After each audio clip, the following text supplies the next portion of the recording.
Hello, my name is Zach with the movie Castle, and today we're going to be talking about The Mummy from 1932. This film is directed by Karl Freund and stars Boris Karloff as Imhotep, the Mummy. So it opens up, you get this pretty cool scene. There's a group of archaeologists, and they've uncovered a mummy's tomb, and they have the mummy on the wall behind them, and they have a bunch of artifacts on the table in front. Of note, a mysterious scroll. Now, the mummy is looming behind them, and this was 1931, and it's actually supposed to take place even earlier than that. Not super good by today's standards. There's a guy touching the mummy with his bare hands. And I'm like, they didn't make you wear gloves back then. So yeah, there's a few things like that. But they're studying the scroll. It's pretty mysterious. The main guy and a guy that helped them find it, they both leave, and it's this one guy alone, and he is translating the scroll and reading it out loud. Now, if you've seen The Evil Dead, you know better than to read spooky writings out loud. Well, that brings the mummy back to life and causes the man to go insane when he sees it moving. Anyway, it was a good enough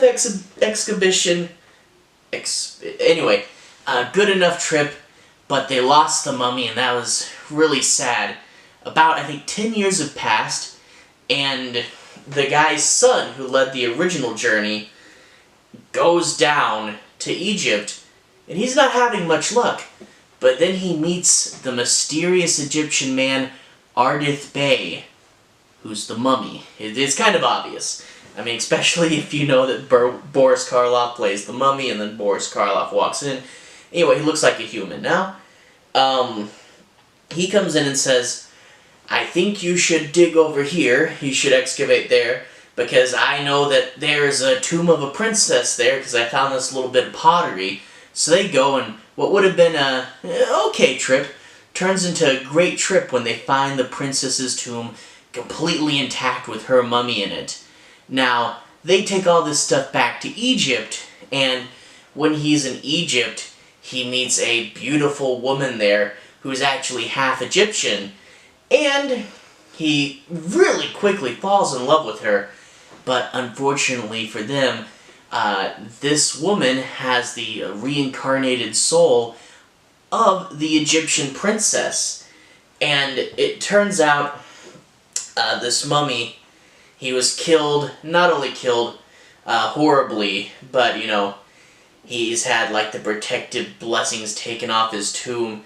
And he did all that because he tried to do some pretty bad magic in order to stop this princess from dying. But now that he's back, he wants to bring her back. So it's a battle between the mummy and this explorer trying to both get this girl. And it's actually kind of interesting, you know, the girl talks about the duality, knowing, you know, because when the mummy talks to the older soul, she's like, I know it's me, but I'm also someone else. And there's a really cool flashback in this scene where he looks into his pool and you get to see his, like, origin story, and it's a really cool Egyptian flashback. But yeah, you get that set up, and the battle between the two takes place, and it really culminates into something interesting, that especially the final scene that plays off something that you saw in the Egyptian flashbacks. Overall, really interesting. A few surprises. One is that it kind of parallels Dracula. This movie's actually the year after Dracula. Dracula and Frankenstein both came out in 31. This is a relatively quick successor, and it does borrow a little bit, primarily the monster disguised as a human, and I think there's a lot of the same actors, or at least the guy who plays Van Helsing, I think, is back, and they all want the girl. There's a few similarities. particularly Dracula and the Mummy, they both have mind control.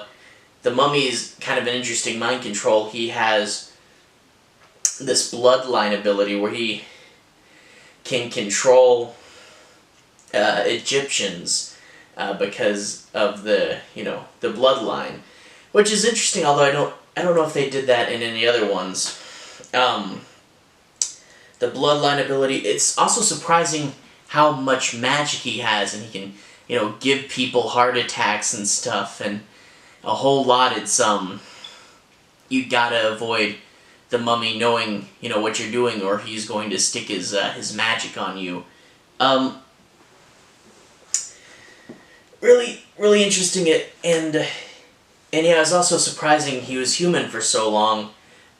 They would eventually remake this movie, the Brendan Fraser remake, and there he turns into a human as well, but that's more slowly, and you get to see the process. Here, after he leaves as the classic Mummy, he comes back as Ardith Bane. You don't really get to see him as the Mummy much more.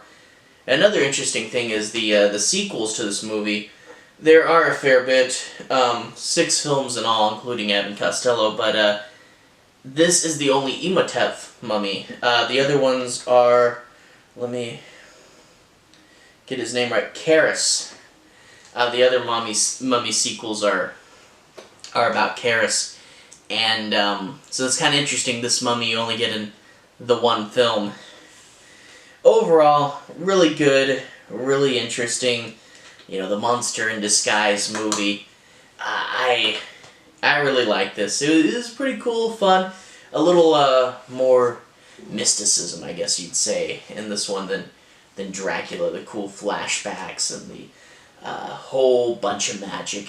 Anyway, next time on the channel, going to skip to 1933 and take a look at The Invisible Man. Anyway, I'll see you then. Have a good day.